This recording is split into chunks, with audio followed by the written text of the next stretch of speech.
ఒక మహోన్నత నాయకుడు, ఒక గురువు ఈ లోకాన్ని విడిచి వెళ్ళినప్పుడు ఏం జరుగుతుంది? ఆయన లేని లోటును అనుచరులు ఎలా పూరిస్తారు? ఇది ఎప్పుడూ ఎదురయ్యే ప్రశ్నే. ముఖ్యంగా వాళ్ల మార్గదర్శిక లేరు అన్నప్పుడు ఆ బోధనల భవిష్యత్తేంటి అనేది ఒక పెద్ద సవాలుగా మారుతుంది. ఈ రోజు మనం చరిత్రలోని అలాంటి ఒక అత్యంత కీలకమైన ఘట్టాన్నే చర్చించుకోబోతున్నాం. ఇది గౌతమ బుద్ధుడు పరినిర్వాణం చెందిన వెంటనే జరిగిన సంఘటన. అవును, ఇది కేవలం ఒక చారిత్రక విషయం కాదు. ఒక సిద్ధాంతానికి, ఒక జీవన విధానానికి ఎదురైన మొట్టమొదటి అతిపెద్ద అగ్నిపరీక్షన్నమాట. ఈ సంభాషణకు మన ఆధారం బుద్ధుడి నిర్యాణం తర్వాత జరిగిన సంఘటనలను నమోదు చేసిన ఒక ప్రాచీన గ్రంథంలోని భాగం. మన ఉద్దేశం కేవలం కథ తెలుసుకోవడమే కాదు.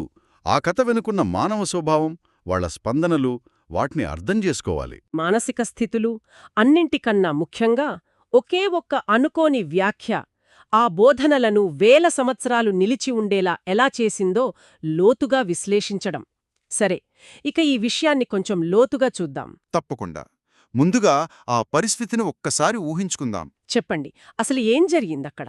అప్పటికే సంఘములో ఎంతో గౌరవం ఉన్న మహాకశ్యపుడు దాదాపు ఒక 500 మంది భిక్షువుల పెద్ద సమూహంతో పావా నుండి కుసినారకు ప్రయాణిస్తున్నారు. అంటే బుద్ధుడి చివరి క్షణాలకు ఆయన సాక్షి కాదన్మాట. కాదు. ఆయనకు ఈ వార్త ఇంకా తెలియదు. ఆయన తన సహచరులతో కలిసి ప్రయాణిస్తూ మార్గమధ్యంలో సేద తీరడానికి ఒక చెట్టు కింద కూర్చున్నారు. అంతా చాలా ప్రశాంతంగా ఉంది. రాబోయే పెద్ద తుఫానుకు మున్నుండే నిశ్శబ్దం లాంటిది. మరి ఆ నిశ్శబ్దాన్ని ఛేదించిన సంఘటనేంటి? అదే సమయంలో కుషినార నుండి ఒక ఆజీవక సన్యాసి ఎదురుగా వస్తున్నాడు. అతని చేతిలో ఒక పువ్వుంది, మందారావ పుష్పం. మందారావ పుష్పనమా? దాని ప్రత్యేకత ఏంటి? అది మామూలు పువ్వు కాదు. పురాణాల ప్రకారం అది దేవలోకానికి చెందిన పుష్పం. అంటే చాలా ముఖ్యమైన, పవిత్రమైన సంఘటనలు జరిగినప్పుడు మాత్రమే భూమి మీద కనిపిస్తుందని ఒక నమ్మకం. ఓ సరే, ఆ పువ్వును చూడగానే మహాకశ్యపుడికి ఏదో జరిగిందని అనిపించి ఉంటుంది. ఖచ్చితంగా ఏదో అసాధారణమైంది జరిగిందని ఆయనకు అనిపించింది. వెంటనే ఆ సన్యాసిని సమీపించి, మిత్రమా, మా గురువు గురించి నీకేమైనా తెలుసా అని అడిగాడు. దానికి అతని సమాధానం? ఆ సన్యాసి ఎంతో సాధారణంగా, అవును మిత్రమా, నాకు తెలుసు. సన్యాసి గౌతముడు 7 రోజుల క్రితం పరినిర్వాణం చెందారు. అందుకే నాకీ మందారావ పుష్పం దొరికింది. ఆ మాట పిడుగులా పడి ఉంటుంది. ఆ ఒక్క వాక్యం ఆ ప్రశాంత వాతావరణాన్ని పూర్తిగా మార్చేసుంటుంది కదా? మార్చేసింది.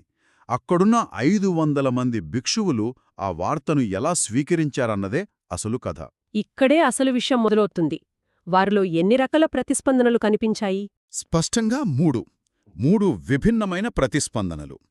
ఈ 3 ప్రతిస్పందనలు కేవలం ఆనాటి భిక్షువుల మానసిక స్థితినే కాదు, ఏ సిద్ధాంతానికైనా ఎదురయ్యే సవాళ్లను సూచిస్తాయి. సరే, ఆ మొదటి ప్రతిస్పందన గురించి చెప్పండి. అది చాలా తీవ్రమైనదిగా ఉంటుందని నేను ఊహిస్తున్నాను. అవును, మొదటిది తీవ్రమైన దుఃఖం. రాగద్వేషాల నుండి ఇంకా పూర్తిగా విముక్తి పొందని కొందరు భిక్షువులు ఆ వార్త వినగానే కుప్పకూలిపోయారు. అంటే బిగ్గరగా ఏడవటం అలాంటివా? అవును, కొందరు చేతులు పైకెత్తి బిగ్గరగా ఏడ్చారు. ఇంకొందరు నేలపై పడి దొర్లారు.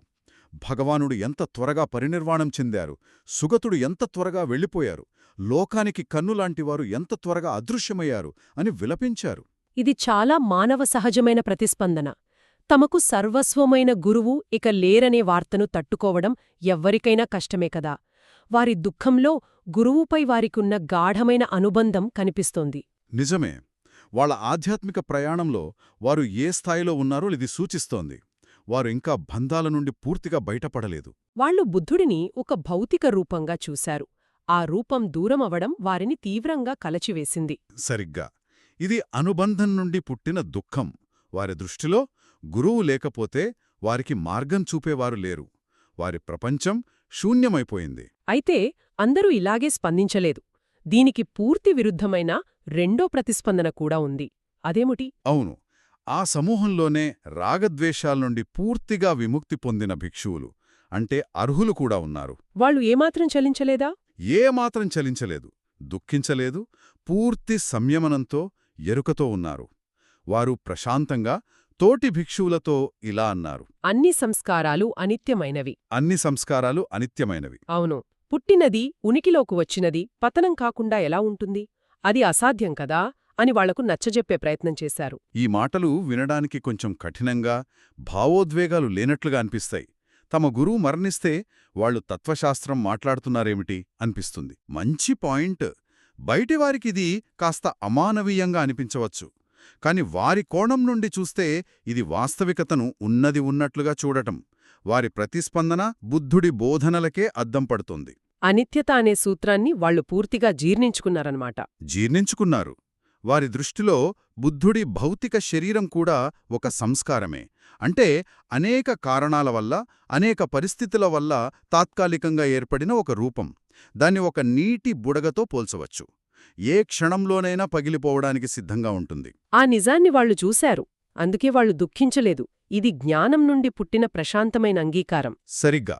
మొదటిది అనుబంధం నుండి పుట్టిన దుఃఖం, ఇది జ్ఞానం నుండి పుట్టిన అంగీకారం. అంటే ఒక వర్గం బుద్ధుడిని ఒక వ్యక్తిగా చూసి దుఃఖిస్తే, మరో వర్గం ఆయనను ఒక ప్రకృతి నియమానికి ప్రతిరూపంగా చూసి ప్రశాంతంగా ఉంది.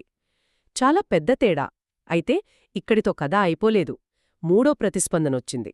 అవును, ఇది ఎవ్వరూ ఊహించనిది, ఆశ్చర్యపరిచేది. ఈ మూడో ప్రతిస్పందనే కథను పూర్తిగా మలుపు తిప్పింది. ఎవరా వ్యక్తి? ఏమన్నాడు? ఆ సభలో వృద్ధాప్యంలో సన్యాసం స్వీకరించిన సుభద్రుడు అనే ఒక భిక్షువు ఉన్నాడు. అతను ఏడుస్తున్న భిక్షువుల వైపు తిరిగి ఇలా అన్నాడు: మిత్రులారా, చాలు, ఏడవడం ఆపండి, దుఃఖించకండి. సరే, ఓదార్పు అనుకోవచ్చు. కాని ఆ తర్వాతన్న మాటే విచిత్రం. నిజానికి ఆ మహాసన్యాసి నుండి మనకు విముక్తి లభించినందుకు మనం సంతోషించాలి అన్నాడు. ఒక్క నిమిషం. సంతోషించాలా? గురువు మరణిస్తే సంతోషించడమేమిటి? ఇది వినడానికి చాలా దిగ్భ్రాంతికరంగా ఉంది. అక్కడున్నవారికి కూడా అలాగే అనిపించుంటుంది. అందరూ నిశ్చేష్టులయ్యారు. కాని సుభద్రుడు అక్కడితో ఆగలేదు. తన మాటలు వెనుకున్న కారణాన్ని కూడా అతడే వివరించాడు. ఏమని వివరించాడు? అతను ఇలా కొనసాగించాడు: ఇది మీరు చేయవచ్చు, ఇది మీకు అనుమతించబడలేదు, ఇది సరైనది, ఇది తప్పు అని ఆయన చెప్పే మాటలతో, ఆయన పెట్టే నియమాలతో మనం విసిగిపోయాం. కాని ఇప్పుడు మనకు స్వేచ్ఛ లభించింది. స్వేచ్ఛ. అవును, మనకు నచ్చింది మనం చేస్తాం, నచ్చినది చేయకుండా ఉంటాం అని ముగించాడు. ఇది పూర్తిగా అనుకోని ప్రతిస్పందన. ఒకవైపు అనుబంధంతో దుఃఖం, మరోవైపు జ్ఞానంతో ప్రశాంతత. ఈ రెండిటికీ సంబంధం లేకుండా నియమాల నుండి స్వేచ్ఛ దొరికిందనే ఉపశమనం. అవును, ఉపశమనం. అతను బుద్ధుడు ప్రవేశపెట్టిన వినయ నియమాలను, క్రమశిక్షణను ఒక భారంగా చూశాడు. అతని దృష్టిలో బుద్ధుడి ఉనికి అంటే నిరంతర పర్యవేక్షణ. ఆయన మరణమంటే ఆ పర్యవేక్షణ నుండి విముక్తి. అంటే ఇతను ఒక వ్యక్తి మాత్రమే కాదు, ఒక ఆలోచనా విధానానికి ప్రతినిధి అన్నమాట. ఖచ్చితంగా. ఏ వ్యవస్థలోనైనా నియమాలను కాకుండా సౌలభ్యాన్ని కోరుకునేవారుంటారు. అసలు సిద్ధాంతాలను తమకు అనుకూలంగా మార్చుకోవాలనుకునే ఆలోచనకు సుభద్రుడు ఒక ప్రతీక. మహాకశ్యపుడు ఈ 3 విభిన్న ప్రతిస్పందనలను గమనిస్తూనే ఉన్నారు కదా. ఆయన ఎలా స్పందించారు? ముందు ఏడుస్తున్న వాళ్ల దగ్గరకు వెళ్లారా? అవును. ముందుగా ఆయన దుఃఖిస్తున్న భిక్షువులను ఓదార్చారు. అర్హతులు చెప్పిన మాటల్నే ఆయన కూడా ఉపయోగించారు. మిత్రులారా, దుఃఖించకండి, మనకు ప్రియమైన అన్నింటి నుండి ఎప్పటికైనా ఎడబాటు తప్పదని భగవానుడు ముందే చెప్పలేదా అని వారికి నచ్చజెప్పారు. మరి సుభద్రుడి మాటల ప్రభావం ఆయనపై ఎలా ఉంది? వాటిని కూడా ఒక వ్యక్తిగత అభిప్రాయంగా కొట్టిపారేయచ్చు కదా.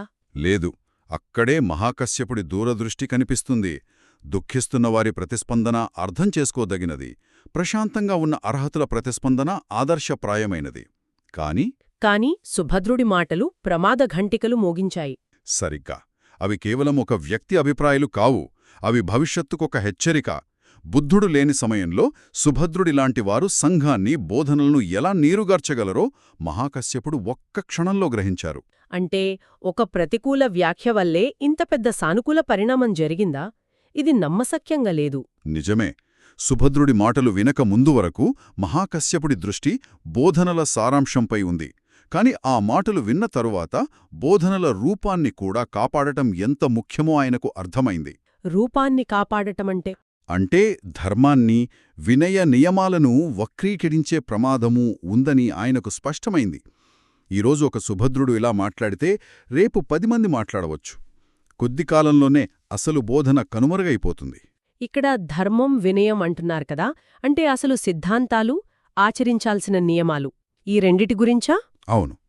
ధర్మమంటే బుద్ధుడి తాత్విక బోధనలు. దుఃఖం, దాని కారణం నివారణ మార్గము వంటివి.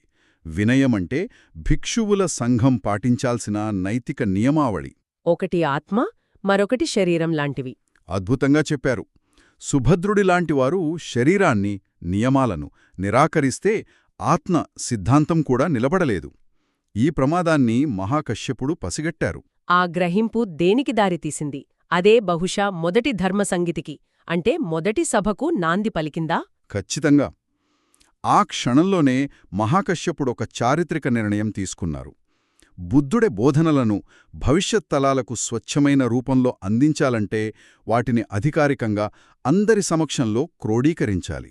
అందుకోసం ఒక మహాసభను ఏర్పాటు చెయ్యాలని సంకల్పించారు. అవును, రాబోయే వర్షాకాలంలో రాజగృహలో ఆ సభను నిర్వహించాలని ప్రతిపాదించారు. దానికి 500 మంది అర్హులను ఎంపిక చేశారు.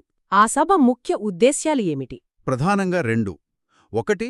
బుద్ధుడు వివిధ సందర్భాలలో బోధించిన సూత్రాలను, అంటే సుత్తాలను అందరూ కలిసి పఠించి వాటిని ఒక పద్ధతి ప్రకారం స్థిరపరచడం.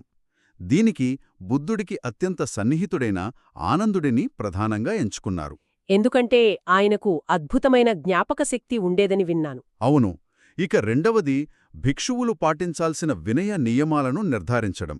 దీనికి వినయ నియమాలపై అపారమైన పరిజ్ఞానమున్న ఉపాలి అనే భిక్షువు నాయకత్వం వహించారు. సుభద్రుడిలాంటి వారికి భవిష్యత్తులో ఆస్కారం ఇవ్వకుండా నియమాలను పటిష్టం చేయడం దీని ఉద్దేశ్యమన్నమాట. కరెక్ట్. అంటే ఒక రకంగా ఇది ఒక రాజ్యాంగాన్ని రూపొందించడం లాంటిది. బుద్ధుడు ఉన్నప్పుడు ఏ సందేహం వచ్చినా ఆయనే తీర్చేవారు.